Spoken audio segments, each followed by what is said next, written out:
El parc de l'Espanya Industrial cada dia està més degradat. A l'Infobarris de Sants Montjuïc d'aquesta setmana coneixerem quins són els problemes que pateix i quines propostes té l'Ajuntament per solucionar-los. Comencem. Imatges com aquesta no són una excepció al parc de l'Espanya Industrial. Més aviat jo he vist a la nit i al de bon dematí, és que n'hi ha més. Inclús hi ha drogadites, hi ha gent borratxa, hi ha gent que dorm per aquí. Hi ha persones que aprofiten les graderies per posar la tenda de campanya i passar la nit. I no són els únics que dormen al parc. En aquesta torre també ho fa a diari un grup d'indigents. Els veïns es queixen de les conseqüències. Però aquí no es pot passar habitualment per la pudor, ara passem perquè fèiem tard, però no ens agrada passar per aquí, a l'estiu és insuportable. L'aigua realment per mi és un focus de brutícia.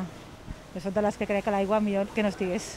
I des de fa un temps s'ha afegit una activitat que molesta a molts veïns. Una cosa que vagi una parella, que vagi un grupet a ballar, però és que ara ja no va un grupet, ara ja van tots, i tot allò és un grup. Tota la gent del carrer Muntades que viu allà, ara ja ve l'estiu, ja no pot ni engegar la tele, perquè bé senten amb ells la música.